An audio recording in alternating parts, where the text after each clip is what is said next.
আসসালামু আলাইকুম। জুম্মা মোবারক। আজকে পবিত্র জুম্মার দিন।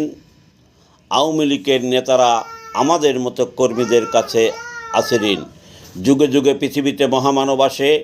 আল্লাহ তাআলা সৃষ্টিকর্তা ওই বিধাতা বঙ্গবন্ধু শেখ মুজিবকে পাঠিয়েছিল এই বাংলাদেশে। বাগদাদ থেকে ধর্মপ্রচারে দরবেশ আওয়াল শেখ আসে। সেই বংশের অরিশ বঙ্গবন্ধু শেখ মুজিবুর রহমান, শেখ হাসিনা। বঙ্গবন্ধু মহামানব, তাই নজিরবিহীন জেল জুলুম ভোগ করতে পেরেছে। নজিরবিহীন জেল জুলুম ভোগ করে বাংলাদেশ তার নেতৃত্বে স্বাধীন করে গিয়েছে। মহামানব না হলে নজিরবিহীন জেল জুলুম সে ভোগ করতে কখনো পারত না। তার মেয়ে শেখ হাসিনা পিতা, মাতা, ভাই হারা দুঃখ বেদনা বুকে নিয়ে দেশে চাওয়ার থেকেও ঢের বেশি উন্নয়ন করেছে।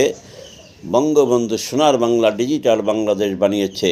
আওয়ামী লীগের বেশিরভাগ নেতা তারা মুনাফেক, বেইমান হয়ে গেছে। তারা বঙ্গবন্ধুর আদর্শের সাথে বেইমানি করে দলের পদ পদবি বেছে বিভিন্নভাবে নিজের ব্যক্তি স্বার্থ হাসিল করেছে। তাই 24-এর 5ই আগস্ট সৃষ্টিকর্তা আওয়ামী লীগের পতন করেছে। এই কয় মাসে দলের ভিতরে ভালো খারাপ যাচাই বাছাই হয়ে গেছে। ইনশাআল্লাহ সত্যের জয় হবে।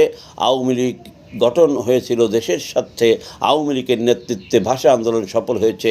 আওয়ামী লীগের নেতৃত্বে বাংলাদেশ স্বাধীন হয়েছে। আওয়ামী লীগের নেতৃত্বে দেশের উন্নয়ন হয়েছে। আওয়ামী লীগের বেশিরভাগ নেতা মুনাফেক, বেইমান হওয়ার কারণে সৃষ্টিকর্তা আওয়ামী লীগের পতন করেছিল।